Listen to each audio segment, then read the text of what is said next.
Okay, welcome to part 2. I'm going to show you how technologically advanced I am by holding my phone up and filming this PowerPoint presentation, so please bear with me. We kind of did an introduction and talked a little bit about water conservation earlier, but I'll go over them quickly again. We're going to talk about DrainNet, the software used within my PhD as part of the sensitivity analysis.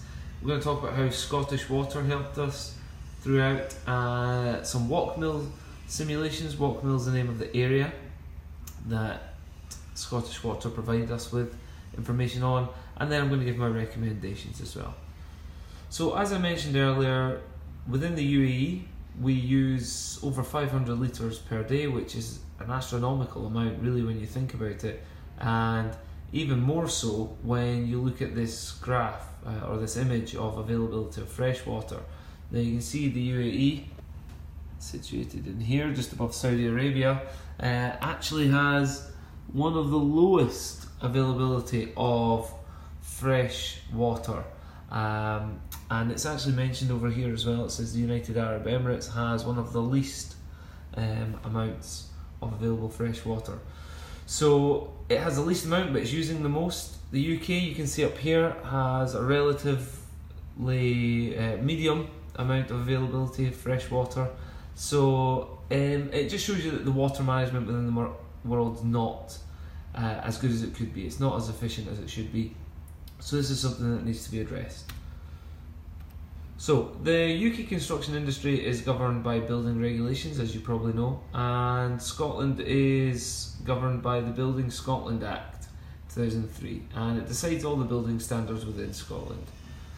One thing it does, apparently, is ensures buildings are safe, efficient and sustainable for all.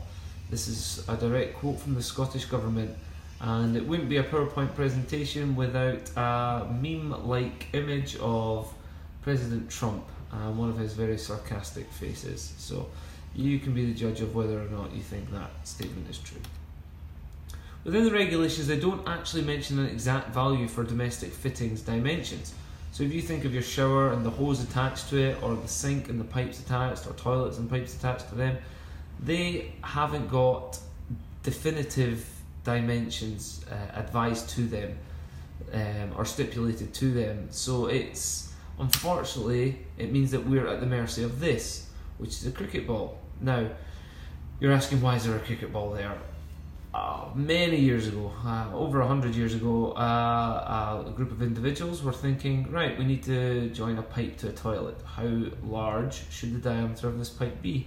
And for some bizarre reason, they decided, well, if it's big enough to fit a cricket ball, that is the correct size. So they based their whole design on allowing a cricket ball to pass through.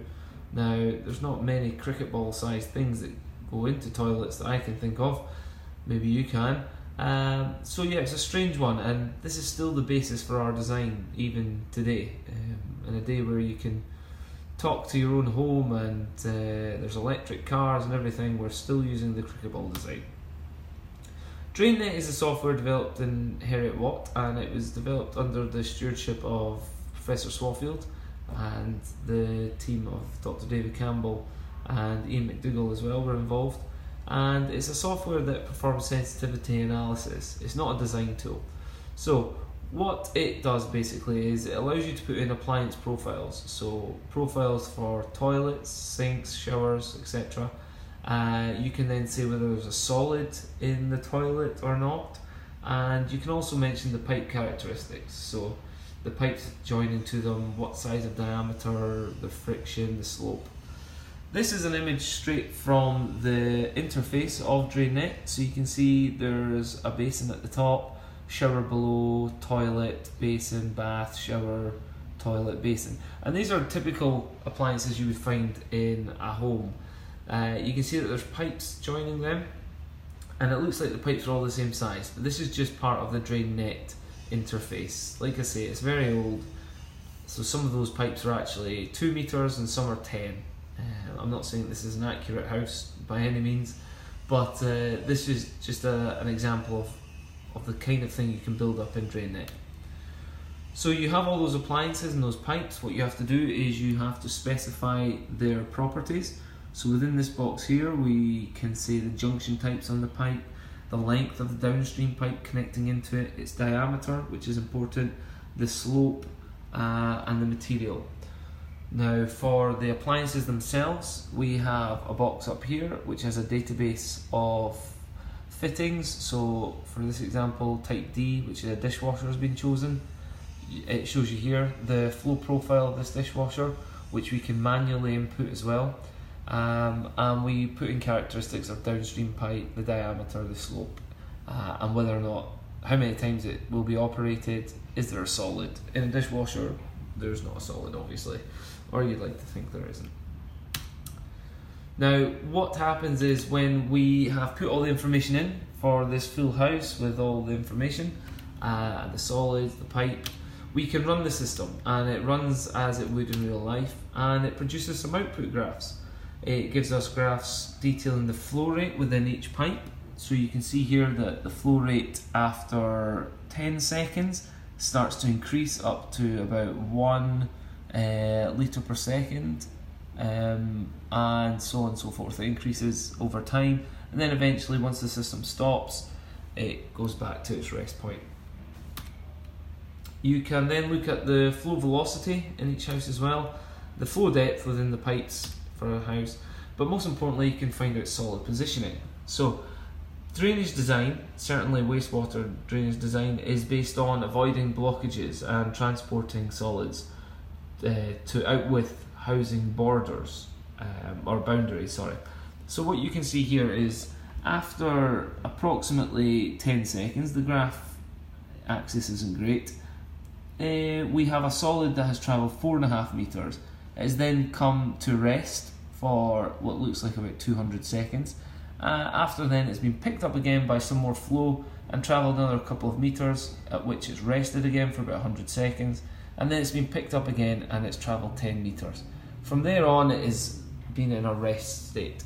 Now it will either be in a rest state for one of two reasons. One, it has left the system, and so there is no more details to record, so it looks like it's stationary. Or two, there's a blockage and it hasn't moved. We can tell whether it's left the system by finding out the distance it has travelled, 10 metres. We look at where our toilet is on our figure. If the toilet is less than 10 metres away from the exit pipe, then we're satisfied enough to say it has exited and there's no blockage after one flush or one run of the system. Scottish Water helped me through my PhD. They provided information, and they gave us information from an area called Walkmill Avenue in Paisley. This was a significant step forward because it gave us some real life data to work with and compare our simulations with, which have already been verified on previous projects many years ago, but everyone needs some proof and verification. So Walkmill Avenue, it's like a street or an avenue, I suppose you could call it, based in Paisley, and the thing that was important about getting this particular data was there's actually some Scottish Water flow meters already installed, so they're actually recording exactly what the usage of each house is at the minute. So this, for the sake of the next part of the study, which is beyond my contracted work, would be to look at the data that we have managed to compile and predict, and you can compare that with some real life data, which the amount of information they've got is incredible. It would take a long time to go through, but that certainly looks like it's going to be one of the next steps of this project. This is just a square around 4 houses which will be used for the simulation. Obviously there's plenty of individual houses within the Walkmill, but just to accentuate the point and allow for amplification of the results, I used 4 adjoining properties at once to get the results, and running these all at once allowed us to see lots of variations as opposed to just running one house on its own. So using DrainNet, it's possible to conduct sensitivity analysis, and what it can then do is influence design procedures. You cannot design a system with DrainNet. All you can do is input information and see what happens, and it will tell you what is going to happen within that system. It will not tell you how to design it. You will have to do trial and error to find out. But we did use it anyway to look at some variations within the Walk Mill Avenue system. These were based on two things. One was water conservation, so reducing the amount of water discharged from showers and toilets, because they were the two most prominent appliances within the house that were used the most frequently and provided the most amount of water volume. So we would reduce these to 80% capacity or 60% capacity, just to see that if we reduced the amount of water they were using, would this be good for us? Would it allow us to make savings, and would the system still be able to operate? The other thing that we looked at was the pattern of people using these appliances within Walk Mill Avenue. So we did some surveys, we analysed some UK data to find out when people are likely to use such appliances, and we built a full run simulation based on this. So I think we chose between 8 AM and 9 AM in the morning, where pretty much all the appliances get used at least once, and that allows us to see what would happen from a full system run. So on top of the water conservation, one thing, and it's the most prominent thing within my studies of my PhD, was that we'd like to reduce the pipe diameter. So the cricket ball isn't going to be the be all and end all forever, I hope. So we thought, let's try using a 75mm diameter instead of 100 millimeters. So we used the 4 houses with a solid in each house, and we reduced the toilet and shower capacity in each of these houses. We ran each simulation with 100mm pipe and with 75mm pipe, and these are the results. So with everything operating at full capacity, the 100mm pipe, which is the blue, shows you how far the solids travel. So solid 1, which is house 1, they travel the exact same. Doesn't matter if it's 100mm pipe or 75mm pipe. Solid 2, however, it shows you that with 75mm pipe, it travels considerably further, from 30 meters to about 43. And solid 3 and 4 are pretty much the same. We then reduced everything to 80% capacity, so we called this 20% water conservation. And you can see that solid 1 is pretty much the same, solid 2 slightly further for the 75mm pipe, and again it travels slightly further for the 75mm pipe on solid 4, but nothing too significant there. However, when you reduce the appliances all the way down to 60% operating capacity, so they're now using almost half of the amount of water that they were planned to be using originally, you can see that the 75mm pipe performs almost twice as good on three of the 4 houses, where it allows solids to travel 7 meters plus, and at 100mm pipe you can see that they're not even going above 3 meters here. Solid 3 though does perform quite well. So it can be seen from these graphs that the 75mm pipe tends to improve performance. So the conclusions are that the current behaviours and usage of wastewater within the UK are unsustainable. We need to reduce how much we're using. By just reducing the amount of water used in the appliances, that would not work, okay? That would cause blockages, so we need to look at something else. And to complement that, by reducing the pipe diameters, this would actually improve performance overall, as demonstrated in this graph here. So by reducing the amount of water and reducing the pipe diameter, you would be able to operate the system. So our recommendations are that you need to update some of the regulations and British standards and Eurocodes. These are very old. You can see some of them are back from 1985, updated in 2008, still a long time ago.